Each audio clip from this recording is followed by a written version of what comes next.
Bonsoir, une fois de plus, un peu de culture dans vos assiettes, dans vos oreilles et dans vos cœurs. Alors nous allons bébé ce soir avec un jeune homme qui nous a fait plaisir de venir nous parler de sa littérature. Un jeune homme que nous allons prier ce soir de sortir son caleçon de la bouche et ne pas nous faire de concessions. J'ai nommé Max Lobé. Bonsoir Max, comment vas-tu? Ça va très très bien, merci d'être venu à cette soirée littéraire. Alors ça va très bien, merci d'avoir accepté l'invitation de Mia pour faire un peu bébé ce soir. C'est un grand plaisir pour moi, c'est vraiment un plaisir. Quand j'ai reçu cette invitation, je me suis dit, on va le faire, c'est clair, on va le faire. C'est étonnant, un ouvrage que nous avons découvert ce mois-ci, donc 39 rue de Berne, ça se passe à Genève et c'est toi qui en es auteur auprès des éditions Zoé, si je ne me trompe pas. C'est exactement ça. 39 rue de Berne nous plonge directement dans un contexte, la fameuse rue de Berne genevoise, très croustillante avec ses filles, avec les dealers, avec tout ce qui la remplit.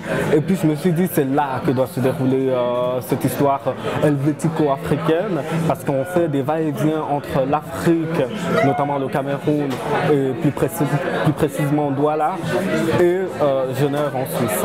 Effectivement, nous avons suivi avec étonnement le récit à cause de ton jeune âge. Hein. Donc le récit est grave. Nous nous sommes rendus compte que derrière cet univers de gaieté, de naïveté ou d'innocence et d'humour, il y avait quand même un drame qui se jouait, un drame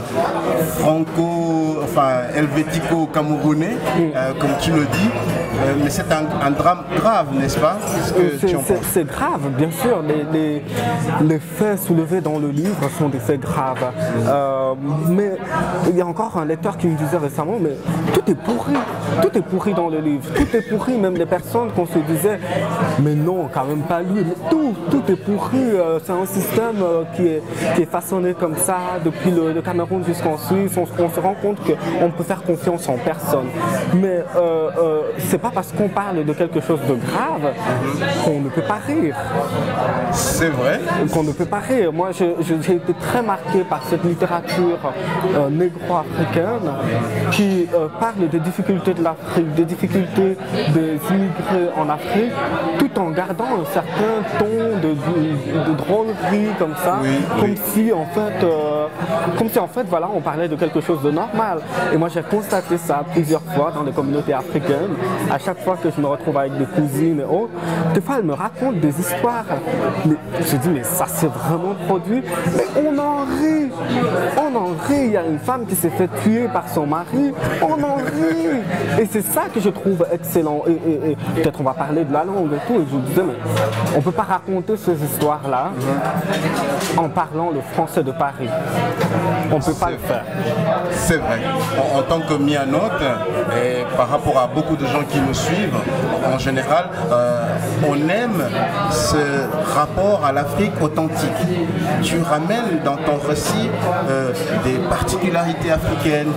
Donc, est-ce que l'écrivain africain s'est affranchi de la technicité de la langue C'est une française. vieille histoire. Ça, c'est une vieille histoire. J'ai eu la possibilité d'en parler avec des grands frères écrivains africains. C'est un gros débat sur la langue française. Vous savez, j'aurais pu parler aujourd'hui avec vous, je ne sais pas moi, l'espagnol, peut-être le portugais, peut-être l'allemand, notamment pour le Cameroun. Mais on est en train de parler français. Mais c'est un héritage. C'est un héritage historique, un héritage colonial qu'on ne peut pas refuser. Mais comment est-ce qu'on peut s'approprier de cet héritage-là? Il y a d'autres qui l'ont déjà fait. Il y a Kourouma qui l'a fait de manière exceptionnelle, Henri Lopez, et j'en passe. Mabankou aussi. Mabankou aussi. Mais récemment, j'ai posé une question à Mabankou à la radio. C'était le travail. Vous savez, aujourd'hui, dans la littérature africaine, ou alors dans le milieu littéraire africain, on parle du vol de la langue. C'est le fait d'arracher une langue qui ne nous appartient pas. On se dit, mais pourquoi pas retourner à nos langues traditionnelles? Mais comment est-ce qu'on va retourner à nos langues traditionnelles, par exemple dans les universités, dans les écoles? Je me rends compte que c'est pas très possible, qu'il y a une mixité ethnique comme ça en Afrique qui fait que c'est pas possible. On a besoin de cet héritage forcé. On a besoin, c'est le mal nécessaire entre guillemets. On en a besoin. Et je me rends compte que Mabankou, lui, il le fait. Vers Cassé, les mémoires de Porc Épic, Black Bazaar, même bien avant African Psycho, il fait ce travail de la langue, mais je me dis, dans le travail de la langue africain, il y a plusieurs courants. Je me rends compte que le travail de la langue fait par Kourouma, c'est la traduction même de sa langue traditionnelle. Ça veut dire que moi qui parle Bassa et Douala, c'est comme si je traduisais mes phrases du Bassa vers le français. C'est ce que Kourouma fait, il traduit le malinké pratiquement vers le français. On s'en rend compte quand on lit notamment Allah n'est pas couché, n'est pas obligé. Allah n'est pas obligé. Allah n'est pas obligé. On voit ce parcours de ce garçon avec une façon de parler dont le rythme est très malinké. Et c'est ça, le rythme. C'est pas le fait de mettre un mot de Lingala, un mot de Bassa, c'est le rythme et la façon de penser la phrase, la tresse de la phrase. Comment tresser une phrase, comment faire la natte de la phrase. Parce qu'il y a plusieurs éléments comme ça, il faut les tisser, les natter tous ensemble pour en faire un. Et ça, on peut le faire à la parisienne, on peut le faire à l'africaine. Chacun fait comme il peut. Puis je voudrais mentionner une autre chose, c'est que vous savez, le français, le français est francophone, mais la francophonie n'est pas française. Le français n'est pas... Le français est francophone, mais la francophonie n'est pas française, encore moins parisienne. La francophonie, c'est tout un ensemble de pays qui partagent, peut-être, elle est devenue beaucoup plus politique aujourd'hui, mais qui partagent la langue française. Et après, c'est chacun qui la modèle en fonction de sa culture. Ok, oui, en tout cas, c'est un voyage énorme que tu permets à travers ton ouvrage, dans la langue aussi, les langues africaines, parce que de temps en temps, il y a Mbongo pour parler encore plus génériquement de ce que nous connaissons tous comme argent, et puis bien entendu quelques mots dans diverses langues au Cameroun même. C'est-à-dire du Douala, le Bassa, quand je parle de honte, et c'est vrai, de honte. Je vais souvent voir mes tantes à Genève. Oui. C'est vraiment la maman africaine. Exact. Puis elle me dit, oh, mon fils, faut t'asseoir, je te raconte. Parce que j'ai plusieurs tantes Betty, les mariages. Et puis, il y a des histoires qu'elle me raconte qui m'inspirent beaucoup. Et je me dis, comment est-ce que je peux faire pour relayer ces histoires? Comment est-ce que je peux faire pour que les lecteurs écoutent l'accent de ma tante, pour qu'ils écoutent les mimiques, pour qu'ils voient les mimiques, pour qu'ils voient les gestes de ma tante? C'est là qu'on est obligé de travailler sur la langue. Et en langue bassa, quand on a tellement honte, déjà honte, la honte, on dit on est malade de honte. De malade de honte. Si je dois traduire, on est malade de honte, on est malade de colère, on est malade pour tous les sentiments. Et à un moment, quand quelqu'un a tellement honte, on dit il avait tellement honte qu'il avait de honte. Ça, c'est vraiment la traduction à la Kuruma. Je me dis, je peux pas. Comment tu fais pour dire à un roman suisse, que c'était la honte, c'était pas le petit frère de la honte, mais le grand frère de la honte. Le grand frère. Comment je fais pour le lui dire? Je suis obligé. Ah, okay. Donc c'est ce qui m'amène dans ce parcours de langue, très influencé justement par le Congo.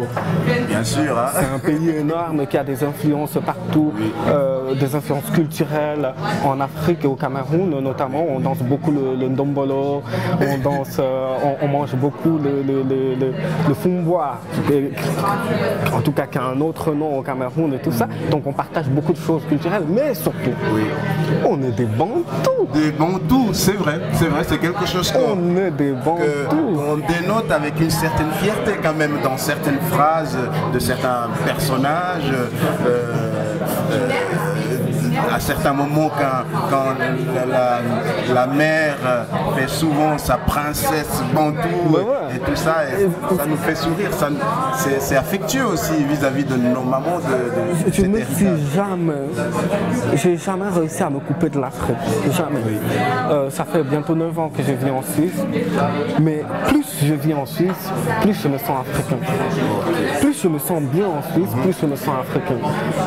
Il y a un ami qui me disait, mais t'as qu'à retourner en Afrique alors. Il me dit, mais bon, mais si je pouvais le faire, je le ferais volontiers. Mais parce qu'il y a un certain nombre d'éléments qui font que, voilà, on ne peut pas. Mais je me sens profondément africain, profondément. Des fois, je le revendique sans être terroriste, fanatique, mais je le revendique fortement. Oui. Oui. En tout cas, je voulais te féliciter aussi parce que ton langage, le ton que tu donnes, il fait écho dans la diaspora. Aujourd'hui, toi et moi, nous faisons partie de la diaspora de nos respectifs pays. Ici, en Suisse, par exemple. Il y en a aussi en France et partout ailleurs. Est-ce que c'est conscient, ça, écrire comme quelqu'un qui n'est pas forcément là-bas? Oui, c'est complètement voulu. J'entends chaque mot, ce livre, j'entends chaque mot, chaque virgule, chaque ponctuation est voulu. Rien n'a été mis par hasard, rien n'a été laissé par hasard, non, mais vraiment chaque mot est pesé. Et pour moi, je ne peux que parler comme ça. 2 raisons pour expliquer cela. La première raison, c'est que j'écris en partant de moi, en partant de mes propres réalités. Et je suis comme ça. Je suis, comme c'est décrit dans le livre, cette façon de parler, j'ai cette façon de parler là. Mais il y a la deuxième chose, c'est qu'il faut respecter le narrateur. Il faut respecter Dipita. Et Dipita, il ne va pas parler comme un fribourgeois, comme un Lausanne. Non. Dipita, il est né à Genève, certes, mais il a fait des va-et-vient entre le Cameroun et la Suisse. Et de cela, il est resté quelque chose. Donc, il faudrait respecter son narrateur, parler comme son narrateur, entrer dans le personnage du narrateur. Et plus on se rapproche de ces centres, plus on essaye de trouver la vraisemblance du personnage, plus on devient comme lui. Et donc quelque part comme moi. Parce qu'entre Dipita et moi, il y a une très grande ressemblance, il y a une très grande symbiose. Donc je n'ai pas de difficulté à entrer dans le narrateur, dans son corps, dans sa tête. Et oui, c'est voulu. C'est vraiment voulu de parler comme ça parce que c'est lui, c'est comme ça qu'il est. Donc on avait raison, Amia, de penser que c'est un ouvrage pour les enfants de la diaspora et pour les enfants qui sont partout en Afrique. Maintenant, Max, il est plutôt quelqu'un du villageois, ou il est plutôt quelqu'un de la cité, de la ville, de la grande ville du Broawa? Ça, on n'a pas su déceler ça dans... Je suis né en 86 à Douala, à la Kentini. Et ma mère qui me dit souvent, et toi tu ne me parles pas comme ça parce que c'est pas toi qui m'as accouché à la Kentini. C'est ma mère qui dit ça. Je la rencontre maintenant très très souvent parce que Elle est là depuis un bout. En Suisse, elle ne se porte pas très bien. Elle est venue se faire soigner. Et hier soir, j'étais avec elle. Et il y a cette façon de parler pour moi. Je me retrouve très facilement dans le truc. Donc, je suis né à Douala. J'ai grandi à Douala. Et j'ai toujours été à Douala. Ok. Donc, la partie rurale, je l'ai connue très peu. Ok. Je suis de Longassé. Longassé, c'est vraiment à la frontière entre le Vouri et la Dibamba. Ok. Donc on nous appelle des chauves-souris, ils sont ni Bassa ni Douala, on ne sait pas, c'est pour ça que je m'appelle Lobé. On ne sait pas à quel niveau ils se trouvent. Et mon village Longassé, j'y suis allé 2 fois. On nous interdisait, en tout cas les parents ne voulaient pas qu'on y aille parce qu'on disait qu'il y avait de la sorcellerie. Ah bon, ça on connaît tous. Hein. Voilà, donc j'ai pas vraiment pu connaître, mais moi je reste très curieux. Okay. J'ai beaucoup lu sur l'histoire de mes ancêtres, j'ai cherché moi-même, surtout quand je suis arrivé ici. Okay. Je sais pas, mais il y a 2 choses. Quand je suis arrivé en Suisse, j'ai vécu à Lugano pendant 4 ans, 4 ans et demi. En faisant communication, des études en communication et journalisme, dans une langue qui n'était pas la mienne, en italien. Voilà, totalement autre chose. Totalement autre chose. Et puis là, on se rend compte de ce qu'on n'est pas de là. Okay. On vient d'ailleurs. Oui. Et on se dit, mais comment ça se passe chez nous? Voyons. Faisons arrêt sur image. Le fait d'être aussi loin du pays permet d'avoir une sorte de vue d'ensemble comme ça. Et de se dire... il y a des choses que je n'ai pas vues quand j'étais là-bas. Okay, oui. C'est à partir d'ici que je revois. Aussi, il y a le temps qui passe, l'âge, on grandit, on devient plus mûr. Je me dis, mais non, il faudrait que j'apprenne beaucoup, en fait, que je rentre dans mes racines, que je me retrouve, que je sache d'où je viens. Aujourd'hui, moi, je vais dire que je suis un gars de Douala, de la Cité des Palmiers, tranquille. Et citoyen du monde. Et citoyen du monde, parce qu'évidemment, les voyages, une fois qu'on est ici, on tourne partout, on monte, on descend. Mais il y a encore un dernier truc que je voudrais dire, c'est par rapport au village, quand on est en Afrique, est-ce que nos villes sont des villes pour nous qui sommes ici? Vous savez, j'ai lu... Est-ce que nos villes sont nos villes? Sont des villes, réellement. Perçues à l'occidental. Vous savez, j'ai lu dans Le Temps, ils ont parlé du livre, et puis ils ont parlé de Dipita qui faisait des va-et-vient entre son village et la... Je me suis dit, mais c'est scandaleux. Mais à quoi c'est pas un village? Mais attendez, mais à quoi c'est la ville, là, Douala? Puis, avec un peu de distance, je me suis dit, mais peut-être ils ont raison quand même. Nos villes africaines sont très ambivalentes. On est entre la partie très moderne, j'entends pour ceux qui connaissent Douala, et des autres villes africaines, c'est le propre de la ville africaine, la partie très développée, et puis de l'autre côté, la masse qui croupit dans les bidonvilles, dans les solokwata, comme on dit chez nous, les solokwata. Non, mais j'entends, c'est pas là le propos. Qu'on soit de la ville ou du village, moi j'entends c'est une discrimination. Je connais des gens du Lage avec qui j'ai toujours eu des très bons rapports, très bons rapports. Dans ce livre d'ailleurs, le personnage de l'oncle, c'était un oncle à moi qui est arrivé du village et qui a vécu avec nous et qui aujourd'hui est décédé. Vous savez, en Afrique aujourd'hui, quand on est ici, on apprend tout le temps par téléphone, tellement. Ce n'est pas toutes les personnes qui m'ont élevé. Je pense que dans 70-80%, tous sont déjà décédés. C'est dommage. C'est dommage. Mais ça m'inspire beaucoup. Ça me choque, ça me désole, mais ça m'inspire beaucoup. Et je pense que c'est ce qui me fait aussi retourner à mes racines parce que je me dis, ces gens-là, puisque quand je retournerai, je ne les verrai plus. Il faudrait peut-être apprendre un peu plus sur ce qu'ils étaient, sur ce que nous sommes. Parce que la jeunesse africaine aujourd'hui, elle est très mondialisée. On suit beaucoup plus Beyoncé que Grace Deka. Voilà. On lit beaucoup plus Marc Lévy que Mabankou. On lit la littérature. Marc Lévy, bon, je ne dirais pas, mais on lit plus Voltaire que Nkrumah, par exemple, que Birago Diop. Non, il faudrait quelque part retourner aux sources. C'est ce que je suis en train de changer. C'est en train de changer grâce à des gens comme toi, grâce à des gens qui qui défendent justement l'africanité qui reste en nous tous.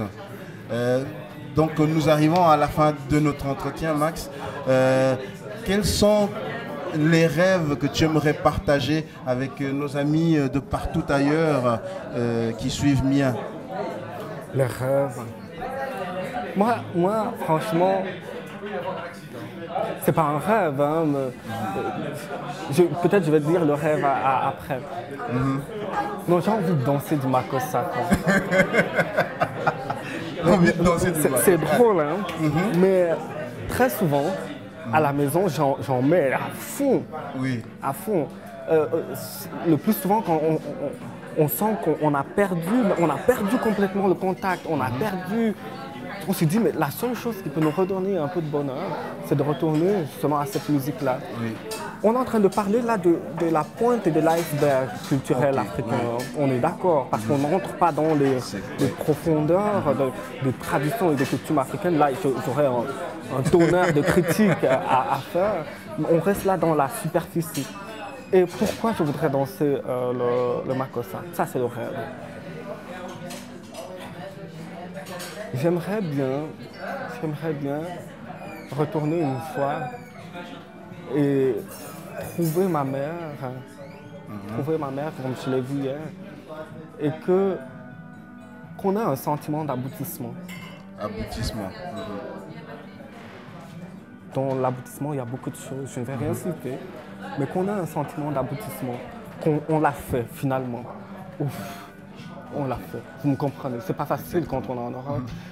On a l'impression de se décarcasser, de devoir redoubler d'efforts, faire plus que les autres, pour prouver.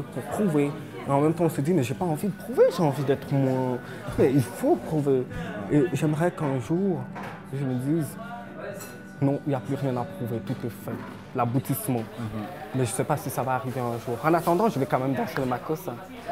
Alors, c'est ce que nous te souhaitons, c'est ce que nous souhaitons, hein, en ce début de 2013, avec cet ouvrage que tu nous as offert à travers ces histoires, ce récit. Est-ce qu'il y a quelque chose encore, une brochette sur le feu là? Moi, j'ai été étonné. J'ai été étonné quand même par votre invitation, surtout par le mail d'invitation et tout. Je me suis dit, mais quand même, les thématiques abordées dans 39 rues de Berne ne sont pas, comment dire, très amies comme ça avec l'Afrique. Il y a une bonne partie de politique qui critique la traite des femmes, l'homosexualité et tout. On se dit, quand même, Mia, ils m'ont invité. Ah bon? J'étais surpris. Avant de répondre à ta question, moi, j'aimerais savoir qu'est-ce qui vous a motivé. Alors, ce qui nous avait motivé, c'était la fraîcheur de parler d'une histoire comme celle-là, parce qu'on en pleure à certains moments, hein, quand elle se rend compte de ce qu'il attend. Que c'est dit en quelques phrases comme ça, presque à demi coupées, et on en pleure. Quand on est africain, on en pleure. Je pense que les mamans qui le lisent, beaucoup qui ont passé par des histoires pareilles, doivent moins rigoler que nous. Parce que nous, on comprend la deuxième partie du deuxième degré, voire troisième qu'il y a dedans. Et au pays, je pense, les filières, puisqu'il y a toujours l'Occident qui brille là-bas. C'est étonnant. Alors c'est ça, c'est étonnant. Toutes ces petites questions. Je pensais récemment, mais comment on fait pour avoir les visas? Les filles qui sont prises, comment elles font pour avoir les visas? Elles se présentent à l'ambassade, mais tout est pourri. Alors nous, on a lu là-dedans qu'il y a des philanthropes. Des philanthropes bienfaiteurs qui font des choses. Alors on s'est dit, c'est ça. On a trouvé tout. On comprend pas. Nous entend, vous et moi, on a certainement eu quelques difficultés pour pouvoir avoir un visa en bonne et due forme. Il a fallu faire des va-et-vient. Mais là, on voit une fille qui est facilement comme ça. Elle n'a presque rien fait, hein. Elle se retrouve dans l'avion et puis elle part. Mais pour répondre alors à ta question, oui, je suis déjà en train d'écrire un autre bouquin qui sera, je dis une fois de plus, je n'écris qu'en partant de moi et de mes expériences. Okay. Le jour où je n'aurai plus rien à dire, que plus rien ne m'énervera, plus rien ne me choquera, alors j'arrêterai d'écrire. Mais alors espérons que ça n'arrive pas. Espérons que ça n'arrive pas. Ouais. Mais parce que j'ai tellement de choses qui m'énervent quotidiennement et je me dis, ben ça, il faut en parler. Moi, je n'écris pas, je ne fais pas de l'art pour l'art, je n'écris pas pour dire combien elle est belle la rose, bleue et tout. Non. J'écris parce que j'ai quelque chose à dire. Et le prochain ouvrage est très personnel même, comme ça. Ça vient de la maladie de ma mère, ce qu'elle vit maintenant. On se rend compte que c'est pas... il y a des moments, on entend souvent parler des maladies, et puis une fois qu'on est là, en face de la situation, on le vit différemment. Okay. Et ça m'a beaucoup inspiré. Et tout ce qui tourne autour, hein, parce que évidemment, tu as la mère qui arrive d'Afrique pour se faire soigner en Suisse, puis tu as tout autour, tout le monde qui gravite comme ça. Je peux déjà vous donner peut-être un passage parce que ça c'est drôle. Alors avec drôle. Plaisir. Écoutez attentivement. Alors, les médecins nous annoncent une très mauvaise nouvelle. Ils nous disent que maman n'en a pas pour longtemps. Et puis il y a toute la famille genevoise qui débarque dans la clinique catholique, très catholique à Lugano, en Suisse italienne. Et puis là, on voit toutes les mamans avec le cabangodo dans une clinique, quand même, j'entends une clinique privée, catholique, où les gens sont... Et puis on voit toutes les mamans qui commencent à pleurer dès l'entrée. Dès l'entrée, alors c'est tout le monde qui est sidéré. Qu'est-ce qui se passe avec toute cette masse africaine? Mais les femmes, elles ont fait le deuil, il n'y avait pas besoin de faire le deuil, on se dit que la personne se porte mal, elles ont commencé à pleurer de là jusqu'au 4e étage. Voilà. Donc toute la clinique a été alertée de ce qu'il y avait, la masse africaine. Donc il y avait quelque chose qui va se passer. Et qui finalement, heureusement, ne s'est pas passé. Mais c'est surtout cette façon théâtrale, hein, comme on s'est pleuré chez nous. C'est cette façon de le faire comme ça dans la clinique. Et puis moi, quelque part, j'étais à côté, je tiens ma tante. Et puis, au fond de moi, je me dis, non, je ne la connais pas, je ne la connais pas. Mais quand il faut jouer le jeu, la tenir longtemps, calme-toi. Mais c'était drôle parce qu'après ça, j'en ai parlé avec mes frères et mes sœurs et on a rigolé une fois de plus. On est en train de parler de maman qui est très malade, qui a un cancer notamment. Et là, on est en train de rigoler de ce qui s'est passé avec les tantes. On a le rire, l'émotion est nègre, disait Senghor. Mais moi, je pense que le rire est vraiment nègre. Le rire surtout. Merci beaucoup, Max. Merci à vous. C'est la porte à la prochaine œuvre de Max Lebec qui nous a fait plaisir de partager ce soir avec tous les mianotes. Allez jeter un coup d'œil dans votre librairie préférée et procurez-vous ceci si vous voulez en apprendre davantage. Bonne soirée.